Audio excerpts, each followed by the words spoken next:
अब भाग 51 के आगे का वर्णन। रावण के मारीच के पास से लंका लौट आने के कुछ काल पश्चात ही शूर्पणखा उसके पास आ पहुंची। उस समय रावण अपने मंत्रियों से घिरा हुआ था।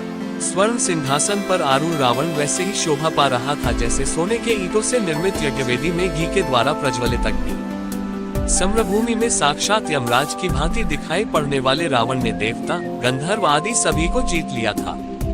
राजोचित लक्षणों से संपन्न रावण ने वैदुर्यमणि, नीलम तथा तपाए हुए सोने से निर्मित आभूषणों से अलंकृत हो रहा था। उसके अंगों पर विष्णु के चक्र तथा देवताओं के विविध आयुधों के अनेक प्रहार हुए थे, किंतु इन प्रहारों के बाद भी उसका कोई भी अंग खंडित नहीं हुआ था।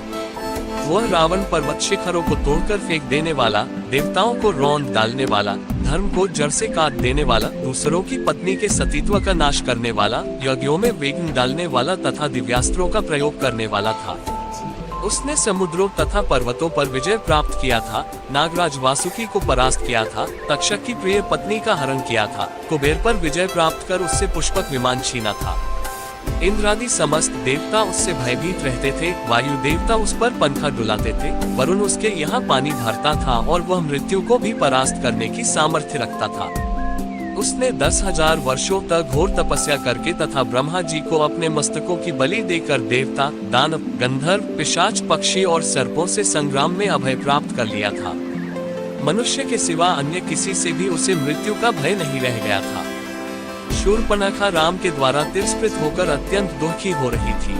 उसने रावण के पास आकर क्रोध से फूंकारते हुए कहा, धिक्कार है तुम्हारे पराक्रम पर और तुम्हारे इन मंत्रियों पर। तुम अपनी विलासिता में डूबे हुए हो। तुम सब तो सुरा और सुंदरियों में व्यस्त रहते हो। हे नीतिवान रावण, क्या अब मुझे तुमको ये भी बताना पड़ेगा कि समय पर उचित कार्य न करने वाले और अपने देश की रक्षा के प्रति असावधान रहने वाले राजा के राज्य के नष्ट हो जाने में क्षण मात्र भी देर नहीं लगती।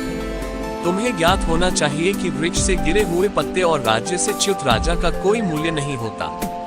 प्रजा उसी राजा की पूजा करती है जो स्थूल आंखों से सोता है किंतु नीति की आंखों से जागता है, जिसका क्रोध प्रलयंकर और प्रसन्नता सुखदायिनी है। जिस राजा के गुप्तचर सक्रिय और सतर्क नहीं रहते वह राज्य करने योग्य नहीं होता। तुम्हारे गुप्तचर तो मूर्ख, अयोग्य और आलसी हैं। तुम्हारी बुद्धि दूषित है और मंत्री भी सर्वथा अयोग्य हैं। उन्हें अभी तक ये पता नहीं कि उनके राज्य दंडकारण्य में कितनी भयंकर घटना घट चुकी है। मेरे वीर भ्राताओं खरदूषण का 14 सहस्त्र राक्षसों सहित संहार हो चुका है। जो ऋषि मुनि कल तुम्हारे नाम से थर थर कांपते थे वे आज सिर उठाकर निर्भय हो घूम रहे हैं। तुम तो राम द्वारा किए गए भीषण हत्याकांड से अभी तक अपरिचित हो। शूर्पणखा के कटु वचनों से कुपित होकर रावण बोला, शूर्पणखे, मुझे बताओ कि राम कौन है, उसका बल और पराक्रम कितना है, दुष्कर दंडकवन में उसने किस लिए प्रवेश किया है, उसके पास ऐसा कौन सा अस्त्र है जिससे उसने खरदूषण और त्रिशिरा का सेना सहित संहार कर दिया। उसने तुझ जैसी सुंदर अंगों वाली को क्यों कुरूप बना दिया। रावण के प्रश्नों का उत्तर देते हुए शूर्पणखा ने कहा, है भाई, महाबली राम अयोध्या नरेश दशरथ के पुत्र हैं। वे अत्यंत निपुण धनुर्धारी हैं। वे अकेले और पैदल थे तो भी उन्होंने मात्र 1.5 मुहूर्त 3 घड़ी में समस्त राक्षसों का संहार कर डाला। मैंने राम के बाणों की वर्षा से राक्षसों को मरते हुए तो देखा किंतु यह नहीं देख पाई कि कब राम ने धनुष खींचा और कब बाण छोड़ा। स्त्री होने के कारण राम ने मेरा वध नहीं किया और केवल अपमानित करके छोड़ दिया। राम के समान ही पराक्रमी उसका भाई लक्ष्मण और अत्यंत सुंदरी उसकी पत्नी सीता भी उसके साथ है। इस भूतल पर मैंने आज तक सीता के समान रूपवती अन्य कोई स्त्री नहीं देखी है। जब मैं सीता को तुम्हारी पत्नी बनाने के लिए लाने के लिए उद्यत हुई तो लक्ष्मण ने मुझे कुरूप बना दिया। सीता तुम्हारी ही पत्नी बनने योग्य है, अतः तुम उसे शीघ्रातिशीघ्र हर लाओ। शूर्पणखा का कथन सुनने तथा अपने मंत्रियों से विचार विमर्श करने के पश्चात रावण ने सीता को हर लाने का निश्चय कर लिया। तत्काल उसने अपना रथ तैयार करवाया और उस पर सवार हो अपने मित्र मारीच के पास पहुंच गया। मारीच ने रावण का समुचित सत्कार करके पूछा, राजन, लंका में सब कुशल तो है ना? आप इतनी जल्दी पुनः कैसे लौट आए?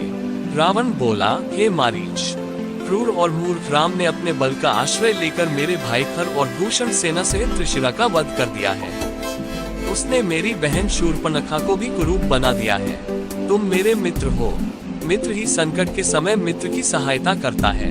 मैं जानता हूँ कि मेरे मित्रों और शुभचिंतकों में तुमसे बढ़कर बलवान, नीतिवान और मुझसे सच्चा स्नेह करने वाला और कोई नहीं है। अतः हे मारीच, मैं चाहता हूँ कि तुम रजत बिंदुओं वाला स्वर्णमृग बनकर राम के आश्रम के सामने जाओ। तुम्हें देखकर सीता अवश्य राम लक्ष्मण को तुम्हें पकड़ने के लिए भेजेगी। उन दोनों के चले जाने पर मैं अकेली सीता का अपहरण करके ले जाऊंगा। राम को सीता का वियोग असह्य होगा और विरह की उस अवस्था में राम को मार डालना मेरे लिए कठिन नहीं होगा। रावण के वचन सुनकर मारीच बोला, हे लंकापति, जैसे कि मैं पहले भी कह चुका हूँ कि ऐसा करना तुम्हारे लिए उचित नहीं होगा। ये कार्य तुम्हारे जीवन के लिए काल बन जाएगा। आश्चर्य की बात है कि वेद शास्त्रों के ज्ञाता होते हुए भी तुम परस्त्री हरण जैसा भयंकर पाप करने जा रहे हो। तुम्हें ज्ञात होना चाहिए कि राम के क्रोध से तुम बच नहीं सकोगे। मारीच के इस उत्तर से क्रोध हो हाथ में खड्ग लेकर रावण बोला, मारीच, मैं तुझे अपना मित्र समझकर तेरे पास आया था, तेरा अनर्गल प्रलाप सुनने के लिए नहीं। तेरी कायरतापूर्ण युक्तियों को सुनकर मैं अपना विचार नहीं बदल सकता। सीता का हरण मैं अवश्य ही करूंगा और तू मेरे आज्ञा का पालन भी करेगा। यदि तू मेरी आज्ञा मानकर मेरे इस कार्य में सहायता नहीं करेगा तो राम लक्ष्मण से पहले मैं तेरा वध करूंगा। रावण के क्रोध से भयभीत होकर मारीच ने अपनी सहमति दे दी। उसकी सहमति से प्रसन्न होकर रावण बोला, अब सिद्ध हो गया कि तू मेरा परम मित्र है। रावण उसे लेकर दंडक वन में पहुंच राम के आश्रम की खोज करने लगा। जब आश्रम मिल गया तो मारीच ने रावण के निर्देशानुसार मृग का रूप धारण किया और आश्रम के निकट विचरण करने लगा। इस अद्भुत स्वर्णिम मृग की शोभा देखकर सीता आश्चर्यचकित रह गई और विस्मित होकर उसके पास पहुंची। मायावी मारीच ने अपनी मृग सुलभ क्रीड़ाओं से सीता का मन मुग्ध कर लिया। इसके आगे का वर्णन अगले भाग में। रामायण के सभी भाग सुनने के लिए हमारे चैनल को सब्सक्राइब करें।